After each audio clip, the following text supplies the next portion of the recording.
Gosh dang it. Gosh dang it. Even in freaking preseason, we can't seem to do it. And we both jinxed it, James, didn't we? We both did. Hello and welcome to Sarcastic Remarks. Anyway, sorry, I had to get that off my chest because I was kind of mad, even though it's a preseason game. Welcome to Sarcastic Remarks, the official Dallas Stars podcast of the Hockey Podcast Network, and we are brought to you by DraftKings. Make sure you use the promo code THPN when you go and do their stuff for their free little Doomaflachi thingy. Okay? Thank you guys for tuning in tonight. Sorry for the outburst from me that we just finished watching the preseason game against the Panthers. And even though it's a preseason game, the Stars still found a way to lose it in the last minute. And they went to overtime and then went to shootout and lost it in a shootout. So, Yeah, we're 2 for 2 for losing after regulation, so seems like we're already in mid-season form. right, exactly. Yeah. Exactly, right? So, anyways, I was going to talk about some other stuff to get started off with, but let's just go ahead and just jump into the preseason game. I didn't get to watch the whole thing of it just because of obviously with it being a Wednesday night and stuff. We had church at 7, but from what I did see, there was actually some good things that I saw on the ice. So it's not all negative. The outcome was not what we desired, but there were a lot of good things, and the people that the Stars need to score this season did end up scoring in this game. So that's a huge, huge, huge thing for the Stars this upcoming season. What did you guys see from anything, if you watched more of the game than me, less of the game than me, that you noticed that you really enjoyed or thought that was positive coming from the Stars? James? Anything at all? James got nothing? Okay. I'll talk about my thing. Riley Tufte's still playing pretty good. He's being aggressive on offense. He scored last season. He played well again tonight. Did we see Riley Tufte? Oh, it's dark in here because my light broke, everybody. Sorry. You can't see my beautiful face as well. But yeah, Riley Tufte, I like it. Maybe he's not a bust yet. We'll see. Well, he seems to be doing okay. He was the only one that scored for the Stars in the first preseason game. So, I mean, as much as we say that preseason is not that big a deal, to those players like Riley Tufte that are on the fringe of maybe making the NHL roster or maybe making Rick Bowness make some hard decisions, it is very important for players like that. So I will agree with you. Riley Tufte has, ever since the Traverse City tournament, he's actually done really well, And it's including here at training camp. And it's something that we weren't thinking about until he started doing well too. So he's done his job for this preseason. So yeah, and that's as much as he can do, right? Yep. I mean, there's nothing else he can do. The only thing I think he's got against him is that I believe this is that the Stars have kind of soured on him a little bit. You know, considering what he was supposed to bring to this organization. You know, 5 years later, he was drafted in 2016. He was a first-round pick. And I mean, we all look at the fact that Alex DeBrincat was drafted right before Riley Tufte. And look at Alex DeBrincat, look at Riley Tufte. Obviously, you can see the differences in success between the two players. But he could still be a useful player, especially at his size. He's 6'5".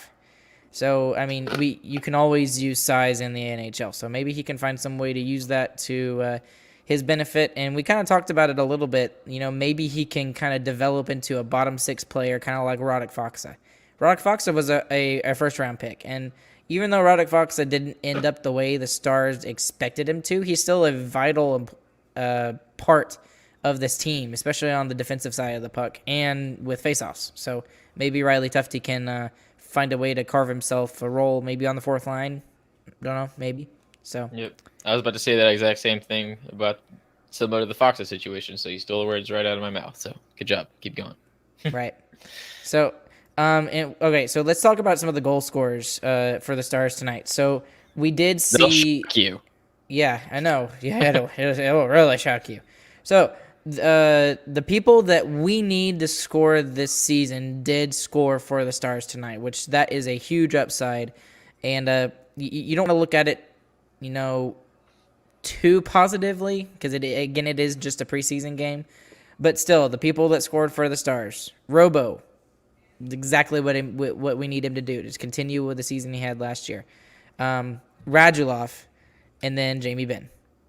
There you go. Those are the three guys that we need to lead this team, especially on offense. What did you see from those three guys tonight? Yeah, I mean, they all kind of scored goals the way that the Stars score goals, and that's sit in front of the net and hope for something to fall into your lap and then score.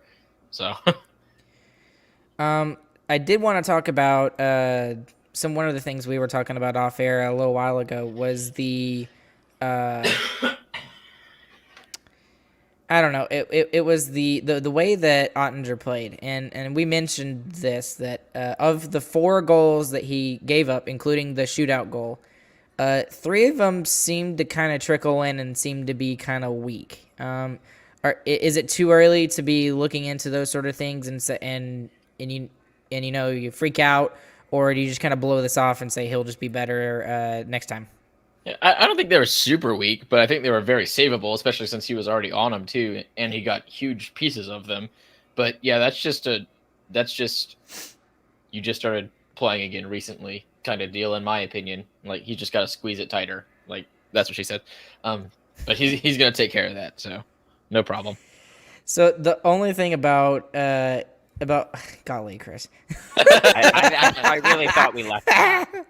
The one thing that I didn't like about some of those goals is that it seemed to just kind of trickle in, and especially some of those they literally looked like they just trickled in right through. I don't even know who it was through his armpit. The last one was 5-hole in the shootout, and man, I would just like to see a better outing from Jake Ottinger, and especially for those of us that are really pushing for him to take that starting role. Tonight was not a good performance from him. I don't think it was a bad one, though. I mean, like, they were off deflections, too. They were all hard shots. It wasn't like they were soft shots that just got through him. They were all shot hard.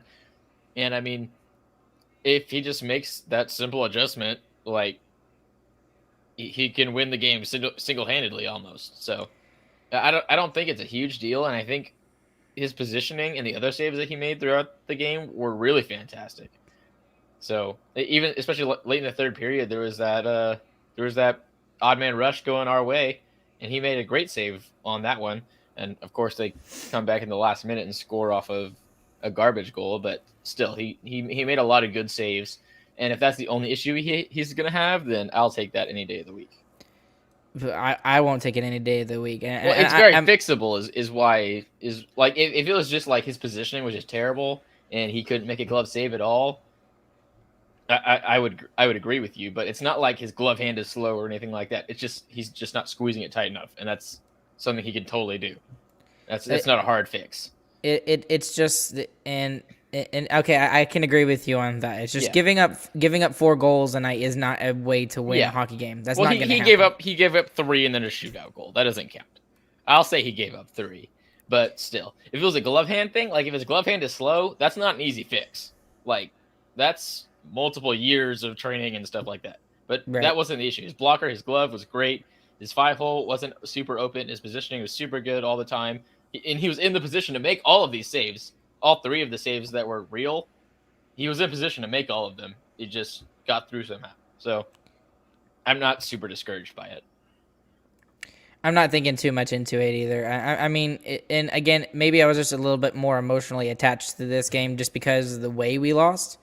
So we give up a goal in the last minute and then we lose in a shootout. It just sucks. Yeah, we're just getting it all out of our system, I think. That's and that was my exact thought. I'm just thinking, you know what? We're just getting it out of our system now so that it doesn't happen in the actual season.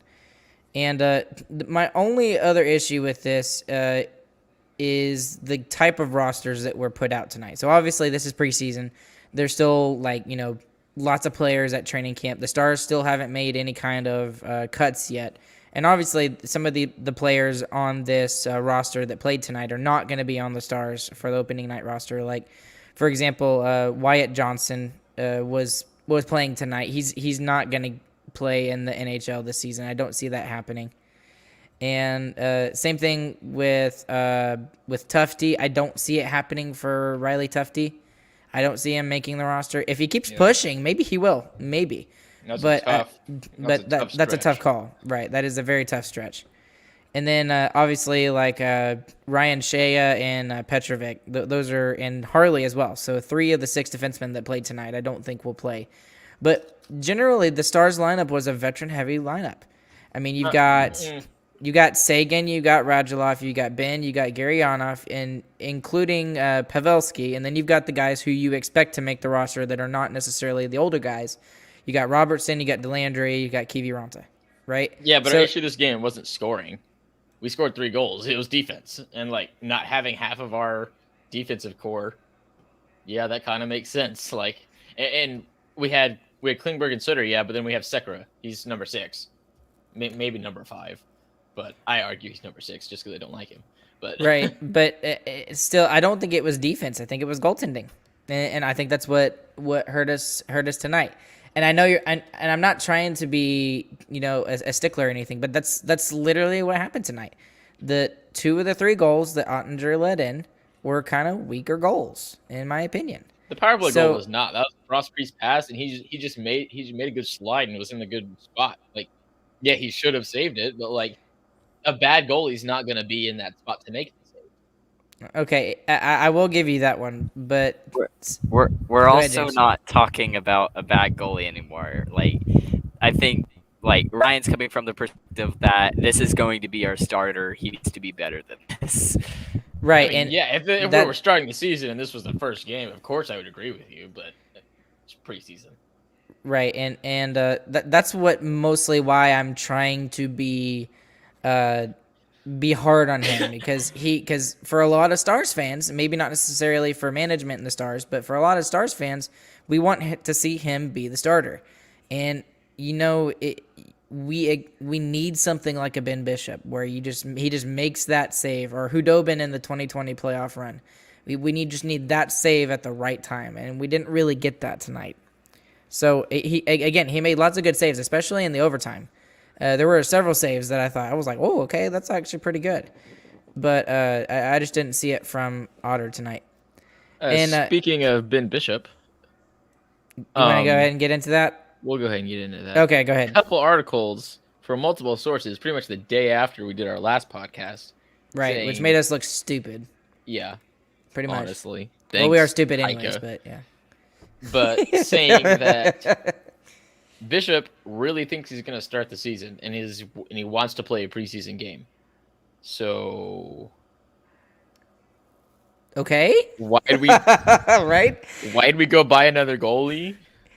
So now we actually have 4. So my joke of saying we have 4 NHL goalies is not a joke anymore. No, it's that is our reality. That is the reality that we are currently within. The timekeepers did not foresee this. Nope.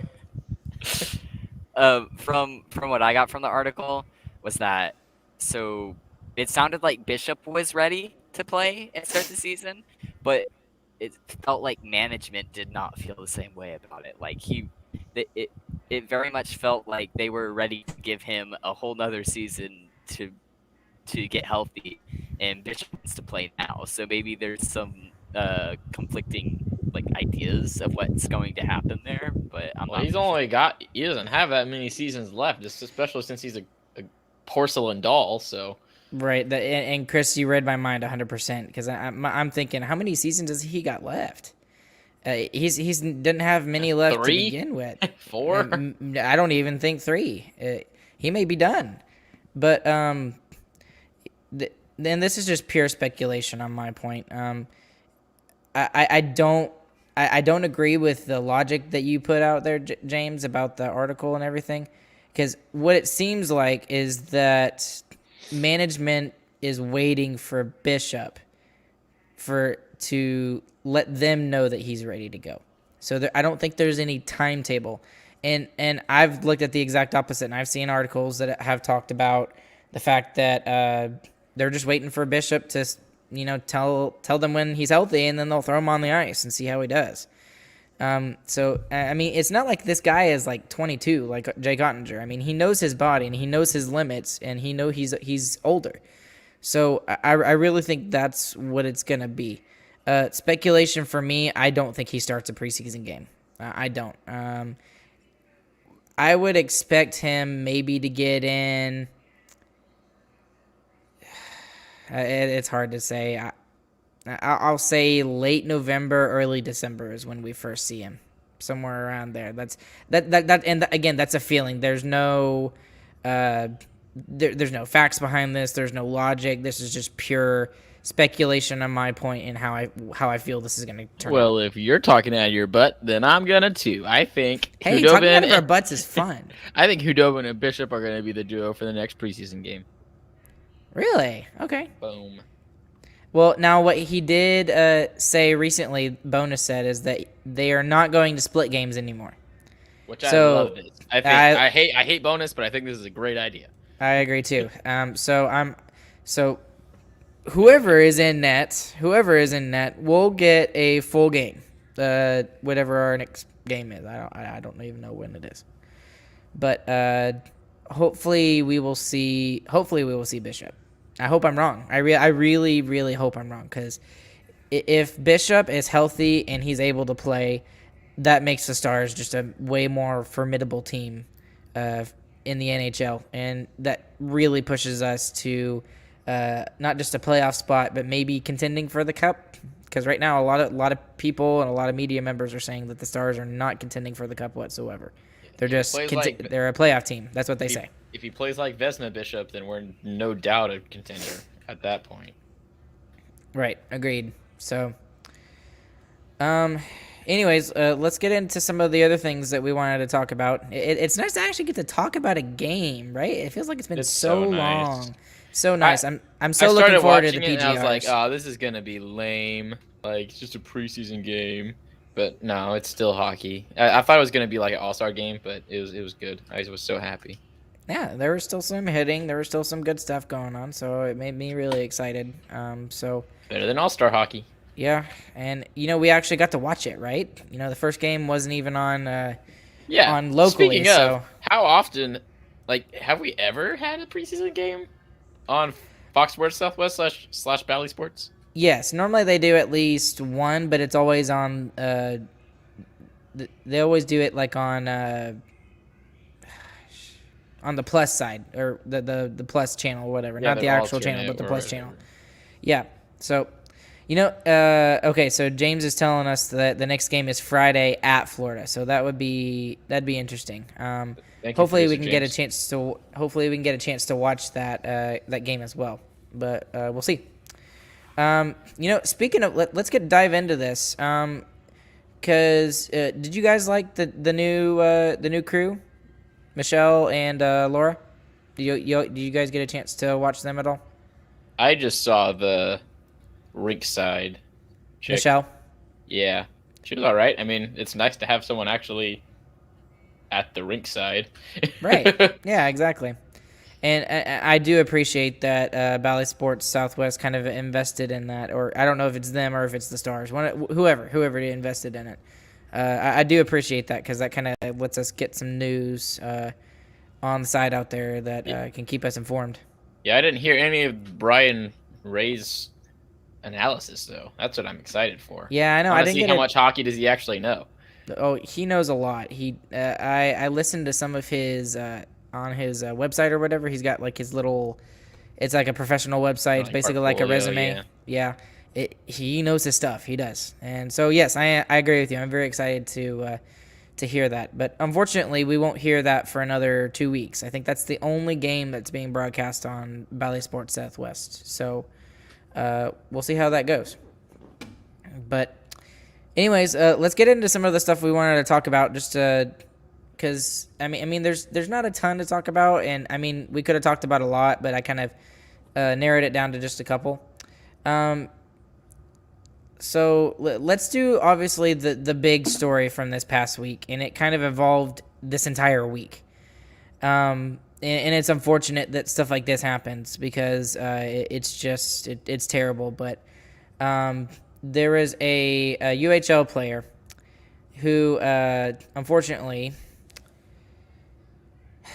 and for some reason my link is not working. But anyways, it was a player in the Ukrainian Hockey League in the UHL, and in this instant, in the second period of this game, Andrei Deniskin shouted at Jalen Smerik. I hope I'm saying the names right. I'm probably saying them wrong. Jalen Smerik, we should note, is black. And during this, I guess you can call it conversation, Deniskin pantomimed unpeeling a banana and eating it. So it was a very racist gesture. He was ejected from the game, and then, lots of social media people came out and said stuff about it and mentioned it and said how disgusting this was. Smerik is actually from Detroit. He's American born, and he's only 24, and he used to be a Arizona Coyotes prospect, but he didn't pan out in the NHL as much, so he's playing overseas. So not only is he playing overseas for the first time and stuff like that, but now he's having to deal with stuff like this. What's y'all's original thoughts, just thinking about this incident and what you've heard from this incident? Yeah, I haven't heard anything until actually just now. I haven't been paying much attention, but yeah, it looks like that guy's an idiot. But I mean, lots of European countries, like, I know we think like we're looking at like American stuff. Lots of European countries are much more taboo about race stuff than America is, because like on their small countries, like, their ethnicity is all basically the same, so they don't have much interaction with people of different races and ethnicities. So I think a lot more of this stuff is it's not seen as bad, and that's definitely true, seeing that he only got a 3-game suspension. So Well, it's just disgusting to me, honestly. We're trying to, and especially down here in Texas, where it's very much, white is not, as predominant as it was 40 years ago. We've got a lot of almost majority Hispanic now, isn't it? I think it's pretty close, and James is shaking his head. So yeah, I was right about that. Yeah. So it's actually a majority Hispanic now. it seems Whatever like. James says is fact. Yes, yeah, we'll just go with it. But I mean, especially in our communities where there's a lot of Hispanic people, there's a lot of black people. I mean, stuff like this, when you're trying to grow the game and stuff like that, this is this kind of stuff that you don't want to see. Well, it's the Ukrainian Hockey League, so it's not like it's an NHL issue or anything like that. And I'm sure whatever the IIHF does will probably be a lot better. So if he ever, I doubt this guy was good enough to be on any kind of Ukrainian national team, but if he was, I'm sure they would be upset about it. So in my opinion, yeah, it's a bad thing, but it's more of like a local story. I don't know if this is a huge deal to the NHL, really. I mean, of course, it's a terrible thing to do, but like, I think it's just one idiot guy. I don't think it should be a huge deal for the NHL and stuff. Okay, and I will agree with you to a point of that, but especially in the hockey community, if you're thinking hockey just in general, this is the kind of thing that you don't want to see, and especially with social media now, where everything is connected, and you're hearing about news as soon as it happens. Basically, this is the kind of stuff that you don't want to see.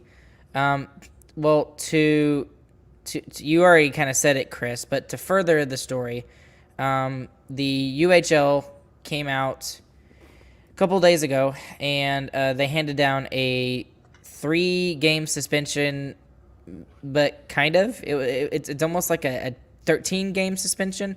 So what he can do is he has to be suspended 3 games period. Okay, if he wants to pay off, because I guess you can do that in the UHL, you can pay off 10 of your games, 10 of your suspension games, and that's an equivalent of $1,870. So I don't know how much money that is for a player like that. I don't know how much they get paid in the UHL. That tells you how small the league is, though. Right, but the fact that he can pay off those 10 games, a lot of people are outraged by the fact that he's only getting 3 games. And to their credit, there are some hits and there are some cross checks and some uglier things that we see in the NHL that the NHL hands out longer suspensions for. So let me ask you this question. This is kind of a touchy question as well. I think we can agree that 3 games is not enough. If you ask me, you can disagree or agree with me on that. But do you think that he should have just been should have been suspended for the rest of the year, maybe even for his whole career? A lot of people are kind of pushing for that. What are y'all's thoughts on that? What do you think?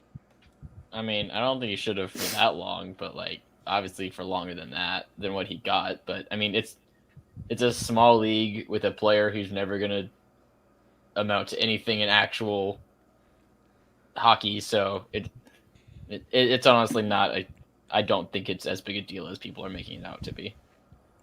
It's Okay. the guy's an idiot, he's a jerk, and he's a bad person, but this doesn't stand for what hockey means. And the UHL, which I didn't even know existed, is not a big player on the international hockey stage. So James? Yeah, I'm with Chris for the most part, but like, if the hockey league was in America, the dude wouldn't be on the team anymore. That's all I have to say about it. Yeah, the team totally would have dropped him. Yeah.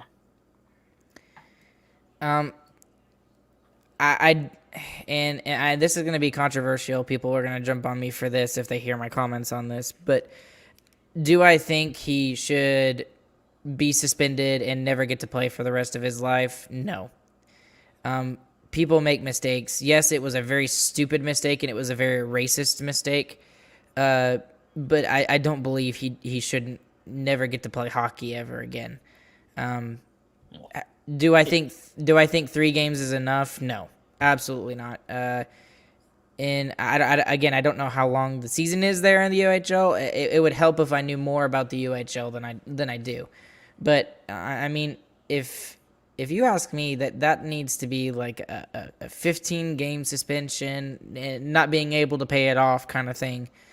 That's kind of where I'm at in my feeling. Yeah. I mean, and again, that's very controversial in our world nowadays. It's just like, nope, he needs to not play hockey ever again. I don't agree with that. But is he an idiot? Yes. Was he stupid for doing that? Yes. So hopefully we never see stuff like this again. And unfortunately, we will probably be talking about another incident like this in the next couple of months. But again, it won't be in we'll see. America, and it won't be on an international stage. So the only reason we're hearing about this is because the guy it happened to was from North America. So Well, and I also think it's because the news right now is very slow, right? You know, the NHL season is not underway yet. It's just preseason. There's not much else going on. So I think that's another reason why it kind of blew up as well. yeah. And what better way to get clicks than to make people mad? Right, exactly. So, okay. Anyways, I thought this next little bit was kind of funny, so I thought I'd throw it up in there. But Nikita Popugayev, I hope I say that right. He's a Russian. Popugayev. You said it right. Ah, there you go. Okay. No, I have no idea how to say his name. No, hey, that's closer than what I would have said. So hey, good for you. He is a hockey player and a prospect, not anymore, for the New Jersey Devils organization. Shut up, Chris. And he has retired from hockey to become a social media influencer. Is that not the oddest thing you've ever heard? Sounds like a Gen Z guy. I just thought it was interesting. I thought it was weird because James is sitting here laughing. He's got his mic muted. He's sitting there laughing. But he was drafted by the Devils in the 4th round back in 2017. So he's in his early 20s. He did play in the KHL last season, and he had 6 points in 25 games.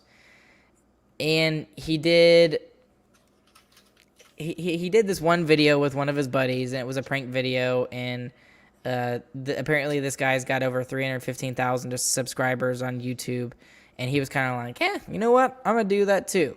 So he dropped hockey, and he's like, "I don't want to do this anymore." And yeah, he's doing the social media thing. Well, good for him. Weird, right? It sounds like he didn't like hockey very much. Right. Well, one of the things I thought about is like, some of these guys that, especially that go through like the junior leagues in Canada, and they're brought up from the time they're 4, they're at the rink, 6 out of 7 days out of the week. I mean, I'm not surprised that some of these guys get sick of playing hockey or whatever, and maybe they get burnt out, and maybe that's why this guy decided to stop. So, anyways, I just thought that was interesting, and the fact that he's a draft pick and he decides career-wise to go that direction. So, anyways, I just thought that was interesting. Anyways, there's still some other big RFAs that have yet to be signed. 2 from Vancouver, Elias Pettersson and Quinn Hughes, and then Ottawa, Brady Tkachuk, have yet to be signed by their respective clubs. No way. Vancouver as a franchise is failing? Huh? That's mean. That's crazy. It's like Vancouver's not a good team. So, I mean, Good franchise. They have a decent team. That's their 2 most It's important not very players. That's their 2 most important players, and they don't have them signed. And What about OEL? I said it right. Rather than OLE, or what did you say? EOL. EOL. That's what you said. You said EOL all of our this time. learners. So, anyways, Vancouver's got about $14 million in cap space to sign both of those guys, and a lot of people are saying that that's not going to be enough. So a lot of people are saying they're looking at bridge deals for both of those guys rather than wanting to kind of sign them long term. Both get 8-year deals, which is kind of what you want when you got guys in their early 20s. Sign them while they're good and have them for the primes of their careers. So do they still reserve their rights if they don't sign them before the season starts? So the way that works is that they must be signed by December 1st in order to play that same season. So all 3 of these guys could hold out all the way till December 1st. If they do not come up with a contract by December 1st and it becomes December 2nd, they are not allowed to play in the season, regardless of whether they sign a contract or not. So that seemed to be the holdout. The most recent one that I can think of that was a holdout like that was William Nylander in Toronto, and he signed at the very last second. I'm not joking. November 31st is when he signed his contract, and he held out for about a month and a half of the season. So, and it didn't really work out for him very well either because he was behind everybody else conditioning wise. So, what happens after that? Do they become UFAs? Nope. After that season, or? Nope. How long are their rights retained? Just until they're no longer RFAs? That I don't know, and I would assume that there's some sort of chip on that, but we'd have to look into that and get into that. But I do know that's what happens if they're not signed by December 1st, they cannot play that season at all. So that's the hard deadline. And I'm sure they would be offer sheeted by that point. So I don't think so. I mean, nobody has cap money. Nobody does. And the teams that do have cap money are, not looking to spend a bunch of money on a player. They're trying to save that cap space because cap space is basically gold right now. I mean, if you look at, now Ottawa doesn't have any issues with cap space. They've got like $30 million in cap space. It's just a matter of signing Brady Tkachuk to a number that they both agree on. But for the other 2 guys in Vancouver, they just don't have any cap space remaining.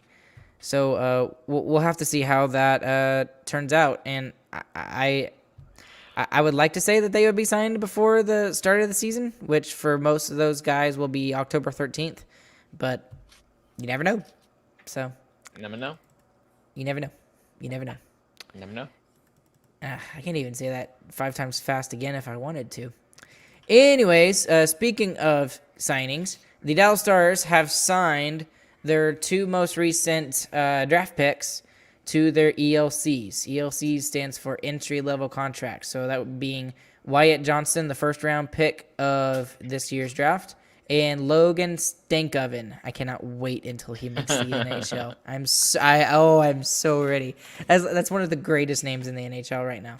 Logan Stankoven, and plus he's a short dude, so mad props to the short dude rooting for you, Logan. But Logan was the second round pick in this past year's draft. So apparently both of those guys made enough rounds in the Traverse City tournament and also in training camp to have the Stars award them with their ELCs right out of their draft year. So good for the Stars, and we're really excited for both of those guys. All right, so this is one of the main things we wanted to talk about tonight is the Stars power play. And the main thing I want to talk about with the power play is the fact that it's going to look completely and 100% different than it did last season. Tell me how it's going to look, Ryan. So just get this, okay? So I'm getting it. So last year, when the Stars were going for a playoff spot against Nashville, right? So this is the second power play unit, okay? The end of last year. It was not good. Sami Vatanen. Who? Exactly. Tanner Caro. Who? Esa Lindell. Why is Esa Lindell playing offense? Goal scorer, man. Yeah. Mira Heiskanen. Okay. And Roddick Faksa. Wait, we have three defensemen? Yeah. Yeah. I didn't even remember that. I must have suppressed that from my memory. And now, looking at the training camp roster and what they had for their second unit, this is their second unit now. Mira Heiskanen. Good start. Ryan Suter. Dennis Gurianov. I like that. Tyler Sagan. Jamie Benn. That's the second unit. That is the second unit. Who's on the first? So the first unit in training camp was John Klingberg, Rope Hintz, Joe Pavelski, Jason Robertson, Alexander Radulov. So it's just our first line plus Rads? Right, pretty much. But I mean, how big of a difference is that, and how much can we expect out of the power play this season? It's got to be better, right? It is a large difference, to use layman's terms.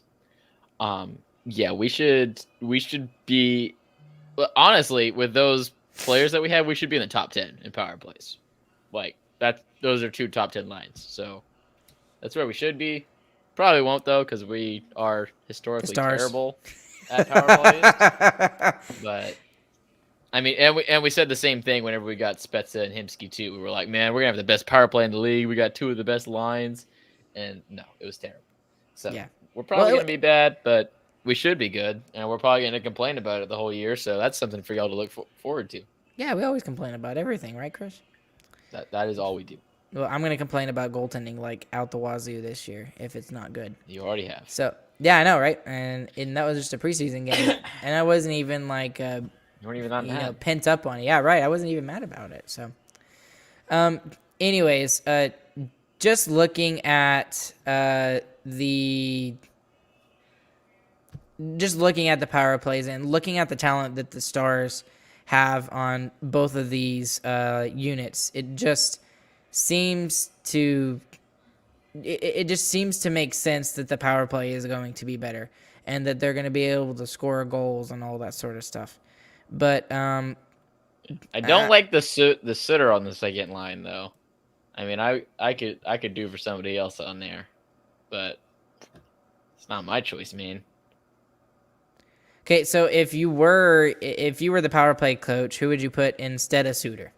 I would put whichever young guy is making waves. So hopefully Dellandrea, or Kiviranta. Those would be two great options in my opinion. Or maybe we just park Fox in front of the net or something. I'd like that. So just some big guy to just stand there. I like that. Maybe that's what Sutter's doing. Maybe that's a viable option. So here's what Bonus said about Suter. So Bonus says Ryan's really good at the top, getting pucks to the net. He's very calm. He's very smart. But then what's Miro going to do? He's just going to stand on the edge? I don't like that. Well, he said, and it's funny that you say that because the very next thing was about Miro. and Man, he I'm says, so smart. and we haven't tried Miro on the half wall because of all the injuries, but now that we're healthy, we're giving him a good look over there, and he looks really good out there. I don't like So, him on half wall. I He would doesn't rather do the one timer thing. I mean, maybe he does. maybe and we he just haven't can. seen it. Exactly.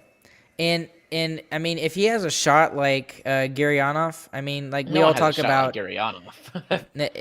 if The only person who if- does is not Radulov. Oh my Ovechkin? gosh, Ovechkin. I mean, we all talk about that one shot that Gurianov had in the playoffs, and I think it was clocked at like 108 or 109, something It was insane high. like that. It was extremely high. And my thing is, I like that Ryan Suter is at the top because if he's anything like John Klingberg is, and he's able to get the puck through traffic, which is all he needs to do. It doesn't have to be a great shot. It just needs to get through all the traffic in front, and then that just creates opportunities for us to get garbage goals in front of But the Miro opposing Heiskanen goaltender. already did that. Like I don't like the idea of Miro not having the puck as much. Like anytime Miro can get the puck, that's who should have the puck. But who knows? Maybe Suter is actually just really good at this, and I have no idea. So I hope that's the case. But I think it's going to be another one of Bonus just loving on the veterans kind of deals going on. Well, Because we do know he loves to do that. yes, and we'll have to wait and see how he does. And again, we haven't even seen him yet. You know, in a Stars yeah. uniform, have we? He played tonight. He played tonight? No, Gosh, I'm I'm lying an to idiot. you. You're lying. No, he did play tonight. He had 1 assist Straight and over he my was head. -2. Ooh, the -2 is not very good. It doesn't matter. It's because he was playing the most, second most. Right. But so- he had 2 shots on goals and he had a hit.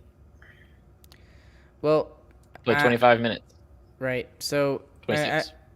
So I just wanted to mention that about the power play because we did talk about the penalty kill a little bit, you know, and the fact that we lost Dickinson and we gained Glendening, and the fact that the penalty kill was not very good last season. It was mid-pack, and we need it to be top 10.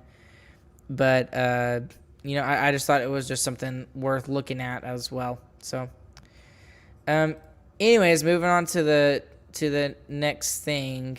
Oh, actually, I think that's it because we already talked about the preseason games. So Yeah, we did.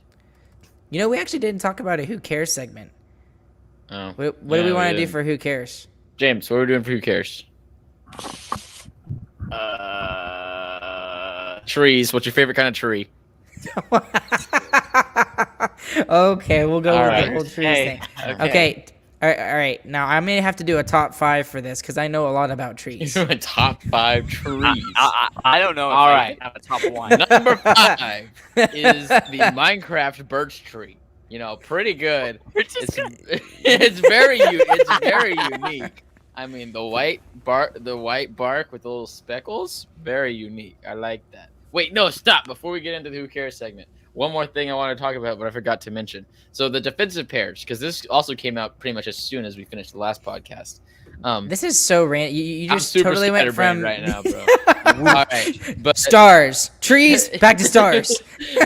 Are we going camping or I something? got basically two the brains same in my thing. head. I got 2 brains in my head. One's on trees, one's on stars. I'm still thinking about different trees too. This is actually just stall tactics, so I can think of more trees. But anyway, moving on. I was joking about the top 5, by the way. If you It's could too only late. think of I'm 3, already just- doing 5. It's too late. Okay, so Oh man. Bonus is saying that right now the defensive pairs looks like it's going to be Klingberg and Sutter together, and Yeah, then yeah, we Lindell should have and mentioned Heiskanen that. together. Yeah, That's a big and- deal. Yeah. And a lot of people have said that would be a great thing for Heiskanen to step up because they said Klingberg's been doing so well because he's got that security blanket behind him of one of the best defensive defensemen in the league. And now if Klingberg can, and now if Heiskanen can have that, like who knows what he could do with that much assurance behind him. So I think that's a really cool thing, and it's going to be interesting because our defensive pairs have been the same, or at least our top 2 have been the same for like 3 or 4 years. So does that make Heiskanen and Lindell the top defensive pairing, or does it really matter with a top 4 like we do? Does No. it really matter? It's 1-1, yeah. And I hope that'll also make it so that our 1 and 2 line are like have the same amount of like time on ice. So if you look at the time on ice for this game, so if y'all are super interested in this stuff, go look at the time on ice for the preseason game that we had. But Klingberg and Sutter had 26 minutes, and then it was a drop off. Sekera and Harley had about 18 or 19, and then it was another drop off, and Petrovic and Shea had 17 to 15. So if we can get our top 4 guys having the same amount of minutes, around 21 for all 4 of them, that would be huge, I think. Well, my only thing and my thought that comes to my brain is that Suter is used to playing a ton of minutes, and that seems to be when he's most effective, right? Is when he's playing a crap ton of minutes. Effective. Right, and I agree with you, but if we he's not the effective guy on the D anymore. Like that's one thing he's going to have. Defensively, he is. Yes, defensively he is. But on the Wild, he was like the number 1 guy for everything, and he's not even the number 2 guy for everything now. He's number 3, maybe. Yeah, he's number 3. He's definitely number 3. He's got to slot into that role, and he's got to figure out where he's going to fit in with his defensive core because he's not the guy anymore. Right. So we're talking about him. He was the guy, and maybe we have to give him enough minutes. No, he's not getting more minutes just because he was the guy. He's going to get however many minutes we need him to fill when Klingberg and Heiskanen aren't playing. Oh, and scary thing we also forgot to mention is Hakanpää has a broken pinky. So yeah, he's fine. You don't need fingers to play defense. He's not going to be shooting. He's barely going to be passing. He's just going to be just slamming people into the boards, right? Yeah. But Heike did say he was going to be back. He did say he was going to be back like next week or the week after. So right. It shouldn't be a big deal. But at the same time, I mean, if our defense is going to be that injury riddled off the bat, that scares me. And I guess that's why we signed guys like Petrovic and whatever his name is, Borgsman or whatever, so that way players like Thomas Harley won't have to be forced into a role that the Stars don't want him to be in at this point in in his career. So props to Jim Nill on that.